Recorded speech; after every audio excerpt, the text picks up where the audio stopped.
இந்த structural components and their functions in the ecosystem. தமிழ்ல வந்து சூழல் அமைப்பின் கட்டமைப்பு கூறுகள் மற்றும் அவற்றின் செயல்பாடுகள் பற்றி விரிவாக எழுதுக. ஸோ எக்கோசிஸ்டம்ங்கிறது வந்து சிலபஸ்ல என்னைக்குமே ஸ்ட்ராங்கா இருக்கக்கூடிய ஒரு ஏரியா தான். இது ஒரு ஜென்ரலா இருக்கக்கூடிய விஷயம்தான். ஆனா என்னன்னா ஸ்ட்ரக்சுரல் காம்பனன்ட்ஸ், இந்த கட்டமைப்பு கூறுகள் அப்படிங்கிறத பத்தி சொல்லும் போதும் அவற்றின் செயல்பாடுகளை பத்தி சொல்லும் போதும் ஒரு 10 மார்க்ல எழுதும் போது அது எந்த மாதிரி எழுதலாம், ஒரு வித்தியாசமான ஆன்சரா இருந்தா அது எப்படி இருக்கலாங்கிறத உங்கள்ட்ட. Okay okay. ஸோ இதில் வந்து பார்த்தோம் அப்படின்னா ஸ்ட்ரக்சரல் காம்பனன்ட்ஸ் அண்ட் ஃபங்க்ஷன்ஸ்னு கேட்டிருக்காங்க. ஸோ இது ரெண்டு பிரிவாக இப்போ நம்ம பார்க்க வேண்டியிருக்குது. ஓகே, இது ஆக்சுவலாக வந்து பியூர் சப்ஜெக்ட் கொஸ்டின் தான். என்விரான்மெண்ட்டில் வந்து கான்செப்ட் அப்படின்னு போனாலே வந்து ஈகோசிஸ்டம் ரிலேட்டடாக தான் கேட்க முடியும். இப்போ explain the structural components and their functions in the ecosystem. 15 mark கேள்வியாக இருக்குது. ஓகே, இந்த ஸ்ட்ரக்சரல் காம்பனன்ட்ஸ் அப்படிங்கிறது முதல்ல விளக்கிடலாம், அப்புறம் ஃபங்க்ஷன்ஸ்குள்ளே வரலாம். இப்போ ஸ்ட்ரக்சரல் காம்பனன்ட்ஸ் கட்டமைப்பு அப்படின்னு பார்க்குறப்போ ஈகோசிஸ்டம் அப்படிங்கிறப்போ இது ரெண்டு வகையான விஷயங்களால் ஆனது. என்னது? ஒன்று அபயோட்டிக், இன்னொன்று பயோட்டிக். உயிரற்ற சிஸ்டத்தாலையும் அண்ட் உயிருள்ள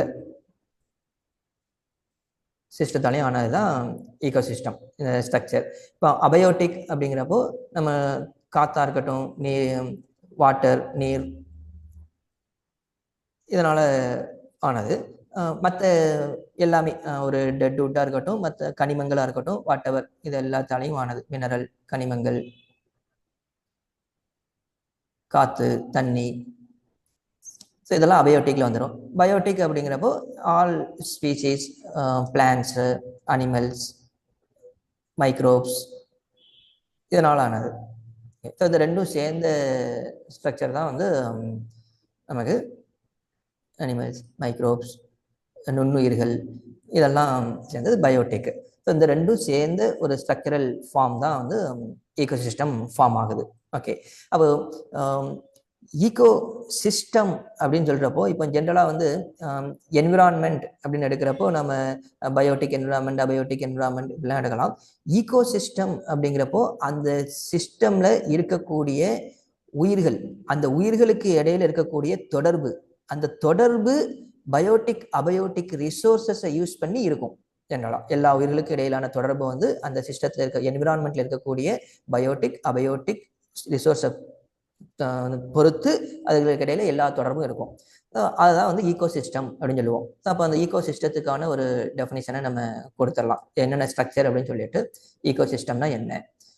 that is the interaction between the species, உயிர்களுக்கு இடையிலான தொடர்பு. பிட்வீன் த ஸ்பீசிஸ், வெவ்வேறு உயிர்களுக்கு இடையிலான தொடர்பு, இன்ட்ராக்ஷன் பிட்வீன் த ஸ்பீசிஸ். எதை யூஸ் பண்ணுது? Using the biotic and abiotic resources. So உயிருள்ள உயிரற்ற பொருட்களை கொண்டு எல்லா விலங்கின உயிர்களுக்கும் இடையிலான ஒரு தொடர்பு ஏற்படுத்துறது தான் ஈகோசிஸ்டம், சூழியல் அப்படின்னு சொல்லுவோம். ஓகே, அப்போ ஸ்ட்ரக்சருங்கிறது இது. ஃபங்க்ஷன்ஸ் அப்படின்னு போகிறப்போ ஃபங்க்ஷன்ஸ் தான் இதில் பெரிய விஷயம். ஸ்ட்ரக்சர் வந்து இவ்வளோதான் ஈகோசிஸ்டம் ஸ்ட்ரக்சர்னு சொல்லிடலாம். ஃபங்க்ஷன் போகிறப்போ எப்படியெல்லாம் இது ரன் ஆகி, இந்த ஒரு ஈகோசிஸ்டம் வந்து எப்படியெல்லாம் ரன் ஆகிட்டு இருக்குது, என்னென்ன ஃபங்க்ஷன்ஸ் எல்லாம் இங்கே செயல்பட்டு இருக்குது அப்படிங்கிறத நம்ம இந்த கொஸ்டினில் பெருசாக விளக்க வேண்டியிருக்கும். ஸோ ஃபங்க்ஷன்ஸ் அப்படிங்கிறப்போ ரொம்ப பேசிக்காக சொல்ல வேண்டியது வந்து நம்ம உணவு சங்கிலி, ஃபுட் செயினை வந்து சொல்லி காமிச்சிடலாம். ஒரு ஃபுட் செயின் அப்படிங்கிறது பிரமிடல் ஷேப்பில் தான் கண்டிப்பாக இருக்கும். இதில் நம்ம பிரிக்கிறது ப்ரொடியூசர், தன் ஊட்ட உயிரி, தனக்கான தேவையை தானே இது பண்ணிக்குது. ஸோ பிளான்ட் எல்லாம் சொல்லலாம் தன்னூட்ட உயிரி அப்படிங்கிறப்போ, தாவரங்கள் அதெல்லாம். ஸோ அதுக்கான சத்தை அதுவே ப்ரொடியூஸ் பண்ணிக்குது. அதுக்கடுத்து பிரைமரி கன்சியூமர், அப்புறம் செகண்டரி கன்சியூமர், அப்புறம் டெர்சியரி கன்சியூமர்னு சொல்லுவோம். முதல் நிலை நுகர்வோர், இரண்டாம் நிலை நுகர்வோர், மூன்றாம் நிலை நுகர்வோர். அதெல்லாம் டைரெக்டாக அங்கேயே போட்டு காமிச்சிடலாம். நம்ம ஒன்று இங்கே பிரைமரி கன்சியூமர், முதல் நிலை நுகர்வோர்னு எழுதலாம், அல்லது செகண்டரி கன்சியூமர், டெர்சியரி கன்சியூமர் அப்படி எழுதலாம். இல்லைன்னா ஹெர்பிவோர்ஸ், தாவர உண்ணிகள், தாவர உண்ணிகளை சாப்பிட்ற ஊன் உண்ணிகள் அதுக்கு மேலே வரும். கேர்னிவோர், ஊன் உண்ணிகள். தாவர உண்ணிகள் ஊன் உண்ணிகள் ரெண்டையுமே சாப்பிட்ற ஓம்னிவோர், அனைத்துண்ணி ரெண்டுமே சாப்பிட்றது. அப்போ ஒரு ஈகோசிஸ்டம் அப்படின்னு எடுக்கிறப்போ அதனுடைய உணவு சங்கிலி, ஃபுட் செயின், அதுதான் வந்து முக்கியமான ஒரு ஃபங்க்ஷனாக அங்கே இருக்குது. ஸோ இந்த ஃபுட் செயின் அப்படிங்கிறது பாட்டம்ல கீழே வந்து அகலமாகவும் மேலே போக போக குறுகலாகவும் இருந்தால் தான் ஒரு ஈகோசிஸ்டம் வந்து ஆரோக்கியமானதாக இருக்க முடியும். அப்போ தான் அந்த ஃபங்க்ஷன் வந்து ஆரோக்கியமாக இருக்கும் அப்படிங்கிறத சொல்லலாம். தாவரங்கள் அதிகமாக இருக்கணும், ஹெர்பியோர் அதை விட கம்மியாக இருக்கணும், கேர்னிவர் அதை ஹெர்பியோரோட கேர்னிவர் கம்மியாக இருக்கணும், ஓம்னிவர் அதை விட கம்மியாக இருக்கணும். இந்த சிஸ்டத்தில் எந்த ஒரு டிஸ்டர்பன்ஸ் வந்தாலும் மொத்த சூழியலும் அஃபெக்ட் ஆயிரும். அப்போ இது மூலமாக நமக்கு ஃபுட் செயின் அப்படிங்கிறதும் ஃபுட் வெப், உணவு வலை ரெண்டும் ஃபார்ம் ஆகுது. அது ஒரு உயிரை வந்து இந்த உயிர் தான் அடித்து சாப்பிடும் அப்படின்னு இல்லை. ஒரு தாவரத்தை சாப்பிட்ற தாவர உண்ணிகள் நிறைய இருக்கும், ஒரு ஹெர்பிவரை சாப்பிட்ற கேர்னிவர் நிறைய இருக்கும். ஸோ அதனால என்ன ஆகுது அப்படின்னா ஃபுட் செயின்கிறது ஒரு லீனியராக ஒரே லைனில் சொல்கிறது. ஒரு ஃபுட் வெப் அப்படிங்கிறது ஒரு சிக்கல் நிறைந்த உணவு சங்கிலி, எது எதை சாப்பிடுறதே தெரியாமல் ஒரு வலையாகவே இருக்கும். ஸோ வந்து ஒரு உணவு வலையாக அந்த ஃபங்க்ஷன் வந்து ஆக்ட் ஆகிட்டு இருக்கும். ஸோ இது ஒரு மெயின் ஃபங்க்ஷன். தென் முக்கியமாக ஈகோசிஸ்டத்தில் நடக்கக்கூடிய ஃபங்க்ஷனை வந்து ரெண்டு வகையாக நம்ம பிரிச்சிடலாம். ஒன்று வந்து கோஆப்ரேஷன்,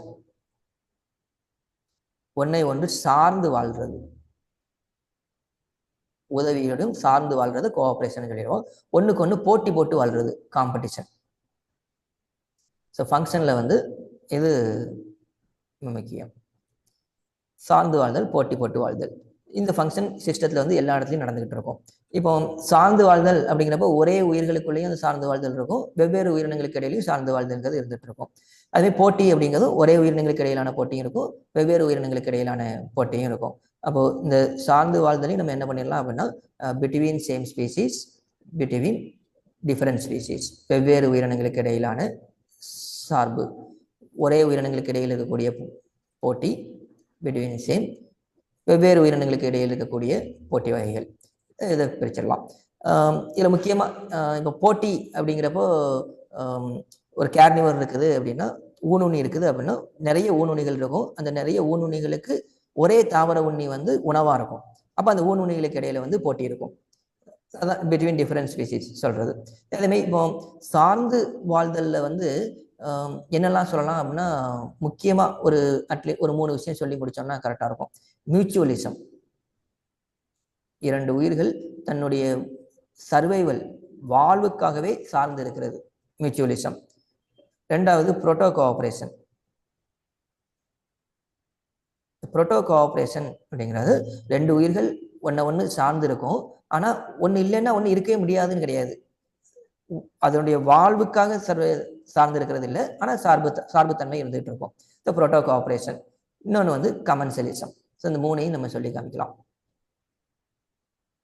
ஓகே, இப்போ மியூச்சுவலிசம் அப்படிங்கிறப்போ கோரல்ஸ் அண்ட் ஆல்கே, பவளங்களும் ஆல்காக்களும், இதில் ஒன்று இல்லைன்னா இன்னொன்று வாழவே முடியாது.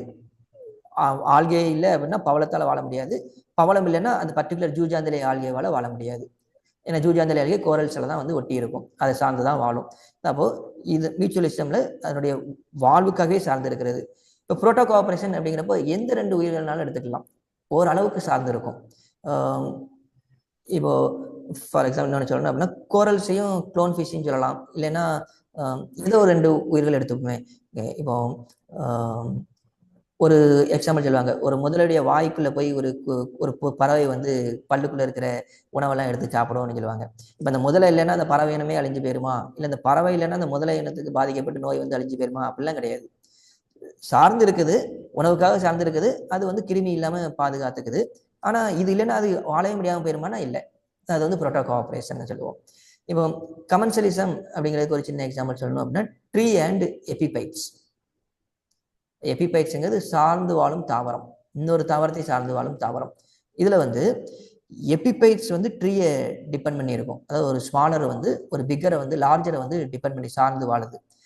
ஒரு மரத்திலேயே இருக்கக்கூடிய இன்னொரு செடி. இப்போ எபிபைட்ஸுக்கு வந்து பெனிஃபிட் இருக்கும், லாபம் இருக்கும் இதுல இப்படி சார்ந்து வாழ்றதுனால. ஆனா இந்த பெரிய ட்ரீக்கு வந்து பெனிஃபிட் இருக்காது, அதே நேரத்துல அஃபெக்டும் ஆகாது, பாதிக்கவும் படாது ட்ரீ. ஸோ அன்அஃபெக்டடாகவும் இருக்கும்.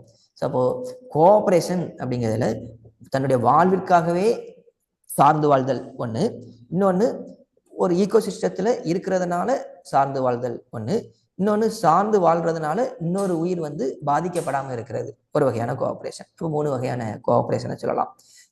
இப்போ பாலினேஷன் சொல்லலாம். பாலினேஷன் நடக்கிறதுங்கிறது தாவரத்துக்கும் தேனீக்கும் இடையிலான ஒரு கோஆபரேஷன் தான் அது.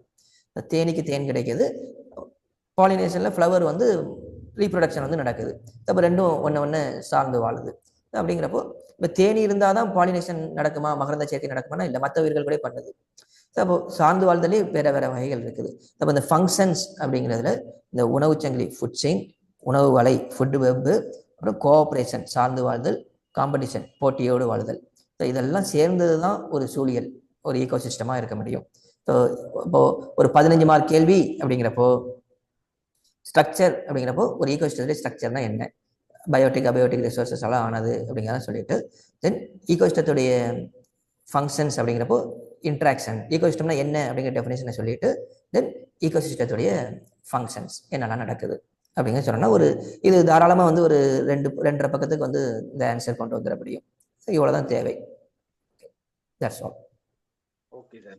ஸோ ஒரு ஆன்சர் ஒரு ஸ்டாட்டிக்கான ஏரியால எப்படி இருக்கணுங்கிறத வந்து கிட்டத்தட்ட அது ஒரு டயக்ராம் மாதிரியே நீங்க வந்து சொல்லி முடிச்சிட்டீங்க. ஒரு ஆன்சருக்குள்ள இவ்வளவுதான் இருக்கலாம், அது ரொம்ப பிளசன்டபிளாகவும் நல்ல ஒரு ப்ரெசன்டேஷன் வந்து நல்லாவும் இருக்கும் அப்படிங்கிறது வந்து தெரிஞ்சுது. So very thank you sir. Okay.